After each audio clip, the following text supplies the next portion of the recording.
ಹುಬ್ಬಳ್ಳಿಯ ಅಂಜಲಿ ಹಂತಕ ವಿಶ್ವನನ್ನ ಕೊನೆಗೂ ಕೂಡ ಪೊಲೀಸರು ಬಂಧಿಸಿದ್ದಾರೆ.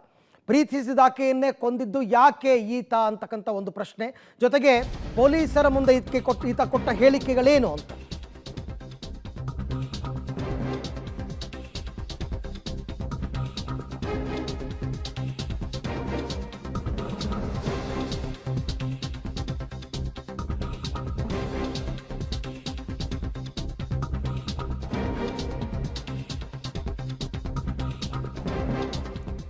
ಎರಡು ದಿನಗಳ ಹಿಂದೆ ಹುಬ್ಬಳ್ಳಿಯಲ್ಲಿ ಅಂಜಲಿಯನ್ನ ಕೊಂದಂತಹ ಹಂತಕ ವಿಶ್ವನನ್ನ ನಿನ್ನೆ ರಾತ್ರಿ ಕೊನೆಗೂ ಕೂಡ ಬಂಧಿಸಲಾಗಿದೆ.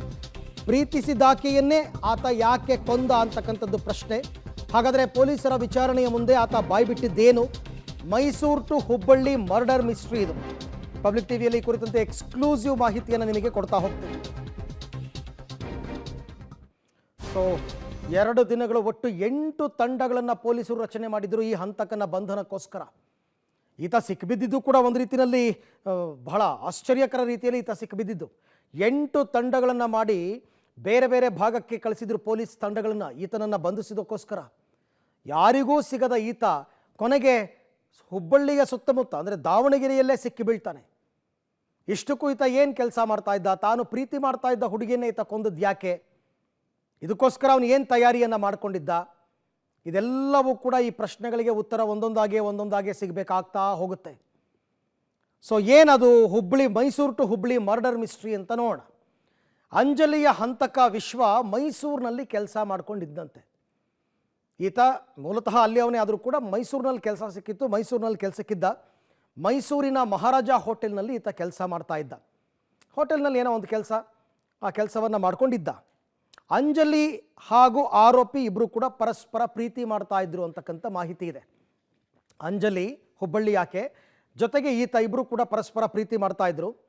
15 ದಿನಗಳ ಹಿಂದಷ್ಟೇ ಅಂಜಲಿ ಮದುವೆಯಾಗಿದ್ದಾಗಿ ಮಾಹಿತಿ ಬರ್ತಾ ಇದೆ. 15 ದಿನಗಳ ಹಿಂದಷ್ಟೇ ಅಂಜಲಿ ಮದುವೆಯಾಗಿದ್ದಾಗಿ ಮಾಹಿತಿ ಈತನಿಗೆ ಸಿಗುತ್ತೆ. ಅದಾದ ಮೇಲೆ 1 ವಾರದ ಮುಂಚೆ 2,000 ರೂಪಾಯಿ ಹಣವನ್ನು ಆ ಯುವತಿ ಈತನ ಬಳಿ ಕೇಳ್ತಾಳೆ. ವಿಶ್ವನ ಬಳಿ 2,000 ರೂಪಾಯಿ ಕೊಡು ಅಂತ. ಆದರೆ ಅವನ ಹತ್ರ 2,000 ಇತ್ತೋ ಇರಲಿಲ್ವೋ ಗೊತ್ತಿಲ್ಲ. 1,000 ರೂಪಾಯಿ ಫೋನ್ಪೇ ಮಾಡಿದ್ದ ವಿಶ್ವ. ಇಷ್ಟೆಲ್ಲ ಆದಮೇಲೆ ಏಕಾಏಕಿ ವಿಶ್ವನ ನಂಬರನ್ನು ಬ್ಲಾಕ್ ಲಿಸ್ಟ್ಗೆ ಹಾಕ್ತಾಳೆ ಅಂಜಲಿ. ಇವನ ಫೋನ್ ನಂಬರಿಂದ ಹೋದರೆ ಕಾಲೇ ಹೋಗ್ತಿರ್ಲಿಲ್ಲ, ಬ್ಲಾಕ್ ಹಾಕಿತ್ತು. ಬೇರೆ ಯಾವ ನಂಬರ್ನಿಂದ ಕಾಲ್ ಮಾಡಿದ್ರೂ ಕೂಡ ಅಂಜಲಿ ಫೋನ್ ಪಿಕ್ ಮಾಡ್ತಾ ಇರಲಿಲ್ಲ. ಇವನು ತುಂಬ ಟ್ರೈ ಮಾಡಿದ್ದಾನೆ, ಬೇರೆ ಬೇರೆ ನಂಬರಿಂದೆಲ್ಲ ಟ್ರೈ ಮಾಡಿದ್ದಾನೆ, ಆಗ್ತಿರ್ಲಿಲ್ಲ. ಕೊನೆಗೆ ಆತನಿಗೆ ತಡೆಯೋಕ್ಕಾಗದೆ ಮೈಸೂರಿನಿಂದ ವಿಶ್ವಮಾನವ ಎಕ್ಸ್ಪ್ರೆಸ್ಗೆ ಹುಬ್ಬಳ್ಳಿಗೆ ಆತ ಬರ್ತಾನೆ. ಏನಾಗಿದೆ ನೋಡೋಣ ಅಂತ ಮನೆಯ ಬಾಗಿಲಿಗೆ ಬಂದು ಆಕೆಯನ್ನು ಮುಗಿಸ್ತಾನೆ. ಆಕೆಯನ್ನು ಕೊಲೆ ಮಾಡಿದ ನಂತರ ಹುಬ್ಬಳ್ಳಿಯಿಂದ ಬಸ್ನಲ್ಲಿ ದಾವಣಗೆರೆ ಕಡೆಗೆ ಆತ ಪ್ರಯಾಣ ಮಾಡಿದ್ದಾನೆ ಅಂತಕ್ಕಂಥ ಮಾಹಿತಿ ಸಿಕ್ಕಿದೆ. ಇದಿಷ್ಟು ಕೂಡ ಕೊಲೆಯ ಹಿಂದಿನ ವಿಚಾರಗಳು. ಮೈಸೂರಿನಲ್ಲಿ ಅವನು ಕೆಲಸಕ್ಕಿರ್ತಾನೆ. ಈ 15 ದಿವಸದಿಂದ ಅಂಜಲಿಗೆ ಮದುವೆಯಾಗಿದ್ದಾಗ ಮಾಹಿತಿ ಸಿಗುತ್ತೆ. 1 ವಾರದಿಂದ ಆಕೆ ಕಾಲ್ ಮಾಡ್ತಾಳೆ, 2,000 ದುಡ್ಡು ಕೊಡು ಅಂತಾಳೆ. ಈತ 1,000 ರೂಪಾಯಿ ಫೋನ್ಪೇ ಮಾಡ್ತಾನೆ. ಆಮೇಲೆ ಈತನ ನಂಬರ್ನ ಬ್ಲಾಕ್ ಲಿಸ್ಟ್ ಹಾಕ್ತಾಳೆ. ಬೇರೆ ಯಾವ ನಂಬರಿಂದ ಕಾಲ್ ಮಾಡಿದ್ರೂ ಕೂಡ ಕರೆ ರಿಸೀವ್ ಮಾಡಲ್ಲ. ಕೊನೆಗೆ ಆತ ಹುಬ್ಬಳ್ಳಿಗೆ ಬರ್ತಾನೆ. ಮೈಸೂರಿನಿಂದ ಹುಬ್ಬಳ್ಳಿಗೆ ಬಂದು ಮನೆಯ ಬಾಗಿಲಿನಲ್ಲಿ ಮರ್ಡರ್ ಮಾಡ್ತಾನೆ. ಅದಾದ ನಂತರ ಆತ ದಾವಣಗೆರೆ ಕಡೆಗೆ ಪ್ರಯಾಣವನ್ನು ಬೆಳೆಸ್ತಾನೆ ಅಂತಕ್ಕಂಥ ಆರಂಭಿಕ ಮಾಹಿತಿಗಳಿದಿಷ್ಟು ಕೂಡ. ಅವನು ಎಲ್ಲಿದ್ದ, ಏನು ಮಾಡ್ದ, ಎಲ್ಲಿಗೆ ಬಂದ, ಇದೆಲ್ಲ ವಿಚಾರಗಳು. ಕಮಿಷನರ್ ಇದ್ದಾರೆ. ಕೊನೆಗೂ ವಿಶ್ವನ ಬಂಧ ಏನಿದೆ, ಯಾವ ರೀತಿ ವಶಕ್ಕೆ? ಸೊ ಇವನು ಮೊಬೈಲ್ ಫೋನ್ ಆಗಲಿ ಅಥವಾ ಬೇರೆ ಏನು ಯಾವುದೇ ಪರಿಕರಗಳನ್ನು ಇವನು ಬಳಸ್ತಾ ಇರಲಿಲ್ಲ. ಪ್ಲಸ್ ಇವನು ಫ್ಯಾಮಿಲಿ ಅಂದರೆ ಬರೀ ತಾಯಿ ಜೊತೆ ಆಗಲಿ, ಸಂಬಂಧಿಕರ ಜೊತೆ ಆಗಲಿ, ಫ್ರೆಂಡ್ಸ್ ಜೊತೆ ಆಗಲಿ ಯಾರ ಜೊತೆನೂ ಕಾಂಟ್ಯಾಕ್ಟಲ್ಲಿ ಇರಲಿಲ್ಲ. ಇವನು ಒಂಥರ ಓದ ಕಡೆ ಅವನು ಜೀವನ ಮಾಡಿಕೊಂಡು ಇದ್ದಂತಹ ವ್ಯಕ್ತಿ ಇವನು. ಸೊ ಹೀಗಾಗಿ ನಮಗೆ ಸಾಕಷ್ಟು ಕ್ಲೂಸ್ ಇರಲಿಲ್ಲ. ಬಟ್ ಇವನು ಪ್ರಕರಣ ಆದಮೇಲೆ, ಕೊಲೆ ಪ್ರಕರಣ ಆದಮೇಲೆ ಇವನು ದಾವಣಗೆರೆ ಕಡೆ ಬಸ್ ಹತ್ತಿದ್ದಾನೆ ಅಂತ ಹೇಳಿ ಅಷ್ಟು ಮಾತ್ರ ಎವಿಡೆನ್ಸ್ ಇತ್ತು ನಮಗೆ. ನಾವು ಅದೇ ಒಂದು ಜಾಡಿ ಹಿಡಿದು ಬೇರೆ ಬೇರೆ ಕಡೆ ಅವನು ಸಂಬಂಧಿಕರ ಮನೆ ಕಡೆ ಹೋಗಿರ್ಬೋದು, ಅಥವಾ ಕೆಲಸ ಮಾಡೋ ಕಡೆ ಹೋಗಿರ್ಬೋದು, ಬೆಂಗಳೂರು ಹೋಗಿರ್ಬೋದು, ಅಥವಾ ಈ ಕಡೆ ಬೆಳಗಾಂ ಕಡೆ ಹೋಗಿರ್ಬೋದು ಅಂತ ಹೇಳಿ ಒಂದು ಎಲ್ಲ ಆ್ಯಂಗಲಿಂದ ತಂಡದಿಂದ ಸುಮಾರು 8 ತಂಡ ಅಧಿಕಾರಿ ಸಿಬ್ಬಂದಿಗಳ ತಂಡ ಹಗಲು ರಾತ್ರಿ ಪರಿಶ್ರಮದಿಂದ ಕೆಲಸ ಮಾಡಿದೆ 2 ದಿವಸ ಮಾಡಿ ಅದರ ಒಂದು ಪರಿಣಾಮವಾಗಿ ನಿನ್ನೆ ಒಂದು 10:30 ಸುಮಾರು ರಾತ್ರಿಗೆ ರೈಲ್ವೆ ಪೊಲೀಸ್ ಅವರಿಂದ ಒಂದು ಮಾಹಿತಿ ಸಿಗುತ್ತೆ.